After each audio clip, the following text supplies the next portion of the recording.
তখন আল্লাহ বলেন, হাত্তা ইয়াখুদু ফি হাদিসিন গায়রিহি, তাদের সাথে ততক্ষণ কথা বললেন না যতক্ষণ পর্যন্ত তার অন্য বিষয়ে ডুবে না যায়, যতক্ষণ পর্যন্ত তারা অন্য বিষয়ে ডুবে না যায়।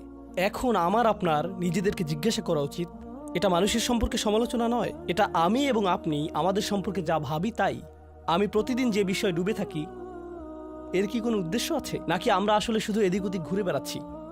এই প্রশ্নটি আমি আমাকে জিজ্ঞেস করতে চাই। বিচার দিবসে আল্লাহ বলবেন, বিচার দিবস সম্পর্কে আল্লাহ বললেন, ইয়াউমা ইযিল্লিল মুকাযযিবিন আল্লাযীনা হুম ফি খাউদিন ইয়ালআবুন, তারা বিভিন্ন বিষয়ে ডুবে আছে এবং সেই বিষয়ে এদিক ওদিক ঘুরে বেড়াচ্ছে, তারা শুধুই ঘুরে বেড়াচ্ছে।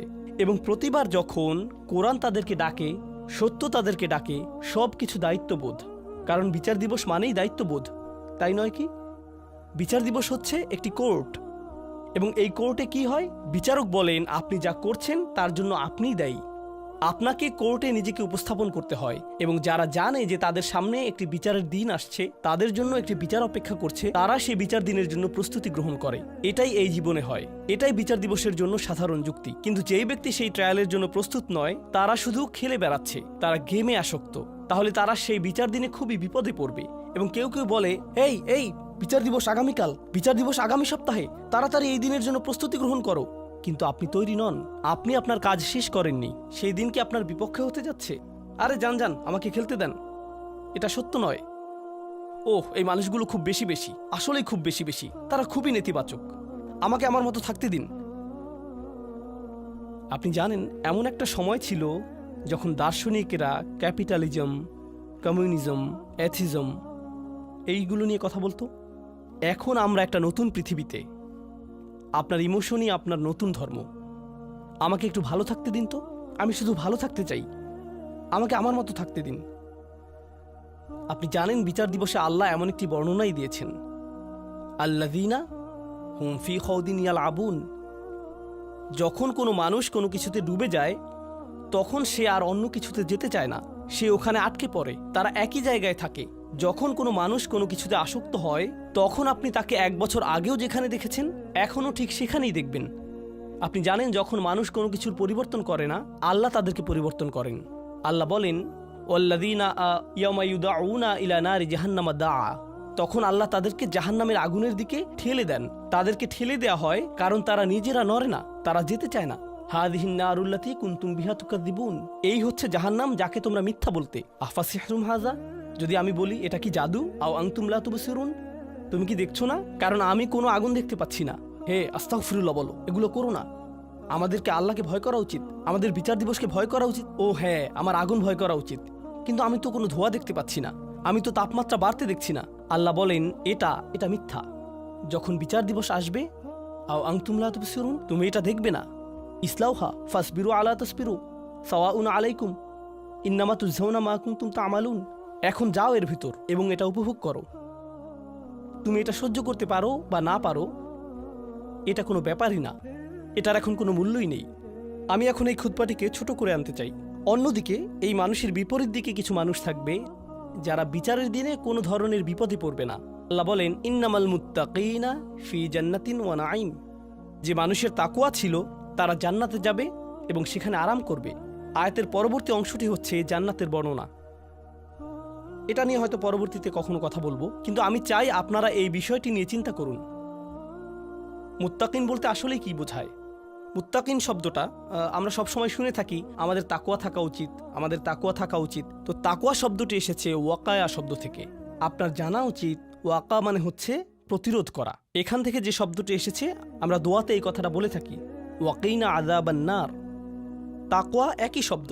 ওয়াকিনা আযাবান নার মানে হচ্ছে আমাদেরকে বিচার দিবসের শাস্তি থেকে রক্ষা করুন। আল্লাহ বলেন, কু আনফুসাকুম ওয়া আহলিকুম নার, তোমাকে এবং তোমার পরিবারকে জাহান্নামের আগুন থেকে রক্ষা করো। ইত্তাকা বা মুত্তাকি হচ্ছে সে যে নিজেকে রক্ষা করে। যখন আপনি বাসায় যান, দরজা বন্ধ করেন, যখন হাঁটতে যান, তখন দরজায় তালা দেন, এর মানে আপনি একটু তাকওয়া অবলম্বন করেছেন, কারণ আপনি নিজেকে রক্ষা করেছেন। তাই মাঝে মাঝে আমরা তাকওয়াকে আল্লাহর ভয় বলে অনুবাদ করে থাকি। আরবিতে ভয় হচ্ছে খৌফ, খাশিয়া। এছাড়া আরবিতে ভয় বোঝাতে আরও অনেক শব্দ ব্যবহার হয়ে থাকে, তো তাকওয়া সেগুলোর মধ্যে একটি। আসলে তাকওয়া বলতে বোঝায় যখন আপনি নিজেকে সতর্ক থাকার মাধ্যমে রক্ষা করেন। ধরুন, যখন কোনো মানুষ হজে যায়, আল্লাহ বলেন অতাজাওয়াদু ফাইন্না খায়রাজ জাদ আত-তাকওয়া। হজে যাওয়ার সময় আপনি আপনার প্রয়োজনীয় জিনিসগুলো নিয়ে যাচ্ছেন, কারণ আপনি জানেন বেস্ট প্রভিশন ইজ প্রিকশন, আপনাকে রক্ষা করার জন্য। এটা দিয়েই তাই বিভিন্ন জিনিসও বোঝায়। এখন এই শব্দটি এই আয়াতে কি বোঝাচ্ছে? মানুষ যারা নিজেদেরকে রক্ষা করে, যখনই তারা দেখে যে তারা কোনো একটি আসক্তিতে জড়িয়ে যাচ্ছে, তখন তারা বলে আমাকে এখান থেকে নিজেকে সরিয়ে আনতে হবে। যখন তারা দেখে তাদের সঙ্গীগুলো কোনো একটি বিষয়ে আসক্ত হয়ে যাচ্ছে, তখন সে বলে ও না না, আমাকে এখান থেকে নিজেকে রক্ষা করতে হবে। তাই তারা সব সময় নিজেদেরকে সেসব সঙ্গ থেকে সরিয়ে নিচ্ছে, যেসব সঙ্গে থাকলে তারা কোনো আসক্তির দিকে জড়িয়ে যেতে পারে। তারা সব সময় আমাদের আশেপাশে আছে, আমরা কেউই নিরাপদ নই। মুত্তাকিন শব্দটি ব্যবহার করার মাধ্যমে এমন মানুষকে বোঝায় যে সব সময় সতর্ক, তারা কখনোই বিশ্রাম নেয় না, তারা সব সময় একটা প্রতিরক্ষা বলয়ের মধ্যে থাকে। তারা জানে যদি তারা এভাবে না থাকে তাহলে স্লিপ করতে পারে। ইন্নাল মুত্তাকিনা ফি জান্নাতিন ওয়া নাঈম। এই কারণেই আমি তোমাদেরকে জান্নাত দেব উপহার হিসেবে। তাহলে আমাদেরকে এখন থেকে খুব সতর্কতার সাথে থাকতে হবে। আমার মনকে বোঝাতে হবে যেন আমি যে কোনো সময় পিছলে যেতে পারি, আমি ভুল করতে পারি, আমাকে তারপরে সেখান থেকে ফিরে আসতে হবে এবং আরো বেশি সতর্ক থাকতে হবে। যদি আমি পিছলে যাই তাহলে আবার আমাকে ফিরে আসতে হবে। এটি একটা চলমান প্রক্রিয়া। এগুলোর শেষে আল্লাহ বলেন ফি জান্নাতিন ওয়া নাঈম। আপনি যখন জান্নাতে যাবেন আপনারা বাগান পাবেন, কিন্তু সবচেয়ে গুরুত্বপূর্ণ আপনারা পাবেন নাঈম। যে নাঈম শব্দটি এসেছে নুউমা থেকে, যার মানে হচ্ছে নরম এবং বিশ্রাম। তাদের এখন কোনো তাকওয়া থাকার প্রয়োজন নেই, তাদের এখন কোনো সতর্কতার প্রয়োজন নেই। তারা তখন বলবে এখন আমি বিশ্রাম নিতে পারি। তাহলে আল্লাহ কি করলেন? আল্লাহ আমাদেরকে দুটি ছবি দেখালেন। একটি হচ্ছে এমন ব্যক্তিরা যারা এখন নাইমে আছে, তারা বর্তমানে যেদিকে মনে চায় সেদিকে ঘুরে বেড়াচ্ছে, রিল্যাক্স করছে, তাদের কোনো কিছু চিন্তা করার নেই, শুধু বিশ্রাম নিচ্ছে। এবং অন্যদিকে তাকওয়াপূর্ণ ব্যক্তিরা তারা পরবর্তীতে রিল্যাক্স করবে। এখন সিদ্ধান্ত আপনার, আপনি কোন দলে থাকবেন। আপনি এখন রিল্যাক্স করতে পারেন অথবা আপনি পরবর্তীতে রিল্যাক্স করতে পারেন। আপনি এখন সাময়িকভাবে আনন্দ অনুভব করতে পারেন এবং পরবর্তীতে কঠিন বিপদে পড়তে পারেন, অথবা আপনি এখন একটু বেশি সতর্ক এবং বেশি নিজেকে রক্ষা করে চলতে পারেন এবং পরবর্তীতে অনন্তকালের জন্য রিল্যাক্স করতে পারেন। এই সিদ্ধান্তই আমাকে এবং আপনাকে নিতে হবে। আমি আল্লাহ আজ্জা জাল্লার কাছে দোয়া করছি, আল্লাহ আমাদেরকে যে কোনো ধরনের খাউদ থেকে রক্ষা করুন, যা আমাদেরকে সত্য থেকে দূরে নিয়ে যায় এবং আমাদেরকে মুকাদ্দিবিনদের অন্তর্ভুক্ত করে। আল্লাহ আমাদেরকে তাকওয়া সম্পূর্ণ করুন, যাতে আমরা আল্লাহর দয়ার অন্তর্ভুক্ত হতে পারি, যাতে আমরা জান্নাতুল নাঈমে যেতে পারি। বারাকাল্লাহু লি ওয়া লাকুম ফিল কুরআনিল হাকিম ওয়া নাফা'নি ওয়া ইয়্যাকুম বিল আয়াতি ওয়াদ যিকরিল হাকিম।